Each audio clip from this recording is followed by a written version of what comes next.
Social engineering works by how? Trust. Okay? If the trust is not established, social engineering fails. Why people trust? Because people like to be connected. People like to be recognized. And access to facilities. Simple. You were watching Larry's presentation, right? Okay, this morning. And what is he showing you? He was showing you all the weakness relating to facilities. I know, we are throwing you lots of problems, and every single conference you go, you know what they talk? They always blame the end users. You guys, companies, you are idiots. You are morons. You have no clue about security. You are opening the door wide access. You are writing passwords and put in the post-it notes. Is what vendors telling you? Come on, you can talk to me. You can tell me, isn't it?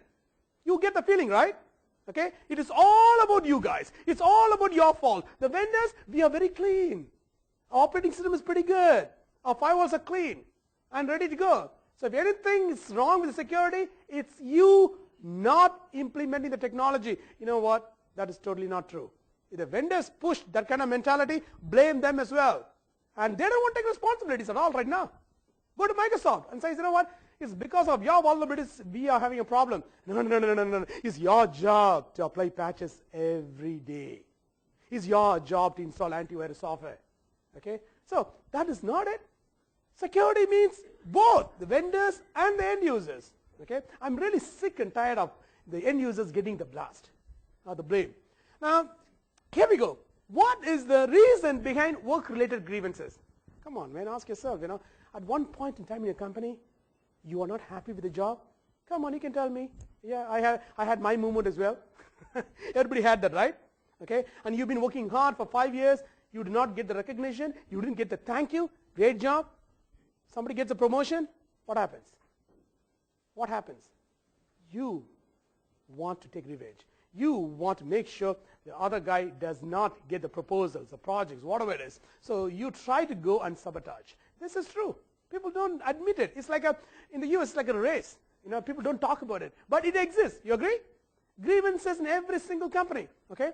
Financial gain, challenge, curiosity. The boss has been working on a project for the last 14 days, but he doesn't want to share with anybody else. He's having his meeting in Starbucks. Oh, what the hell is happening, man? Is the merger taking place? I'm going to be out of business? I'm going to be fired? Something strange. I'll tell you what. I will go back and see what he's doing in his computer. Maybe I'll get a better exposure of the prospect of the company. So curiosity. So don't give a clue for this curiosity to your employees. Spy, I told you. Companies do that. Now, sabotage of information systems.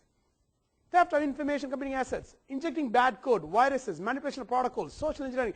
These are some of the ways in which espionage can be carried out.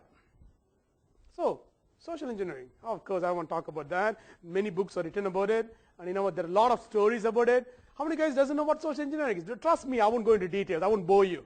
You already brainwashed is what social engineering is, right? Okay? But at least do you guys know what it is about? Yeah, I'm insulting intelligence. Please bear with me on this. I am insulting intelligence. Do you know what social engineering is? You know, right? Okay? Yeah, but we say yes, and we fall as a victim. I do that all the time. Okay? With me, with the class I've delivered, with the knowledge I got in my head, I fall as a victim. Many times, I said, oh my God, I should have done that. Come on, ask yourself, have you been, a victim to social engineering? Every day you expose sensitive information. How? Casual conversation. You know what? I got to speak to you. What's your name, sir? Fred? Fred, if I speak to you for 30 minutes, I can social engineer, not the passwords, I can social engineer at least 2 or 3 information. Okay, for example, what the company is doing, who's your boss, right? How to reach you, do you have a cell phone number? Hey, you know what, I got a great project, I'd like to work with you. You're so talented, man, you're the man we're looking for. Do you have a cell phone number I can get hold of it? Well, yeah, so when is the best time to reach you? At home, at work? So there you go. Dumpster diving, of course you know what dumpster diving is, it's like, it's a trash filled with information. Tons of information, okay? So that's another way of copy espionage. You got information extraction, hidden files. In CH class, you guys know about hidden files? How to hide a file in streams? Okay, how to use steganography? Oh my God! If you go to the forensics flow, it's full of steganography in investigations, and steganography is the most difficult investigation to carry out because you don't know what the data is. I'll show you a demo. No? I'll pull up one of a tool and show you. One of my favorite is, you guys know a tool called Snow in CH class? How you can hide data in spaces. Okay, so in steganography, you don't know where the data is because data is not in characters. My Swiss bank account number, you do a search, you will never find it. So you got to scratch your head and go after sector after sector after sector, guessing. Maybe this, maybe that. Okay. Network traffic that are allowed in organizations, web and email, yeah, that's right. That is the most popular application today. Accessing the internet, accessing the web. I'll give an example. You know, the guys are carrying the laptop, and look at this conference here. Is it protected? Is the whole network protected Wi-Fi? You open up your laptop, you're browsing the web, you're checking emails and all this stuff. Okay, it's not protected. You know what? The two types of people. The people who are paranoid. Those are system administrators, are technical geeks. They know, no, I'm not going to browse the web here. In fact, in the Black Hat conference, and Black Hat organizers presented the Wi-Fi network and the passkey to go and access it.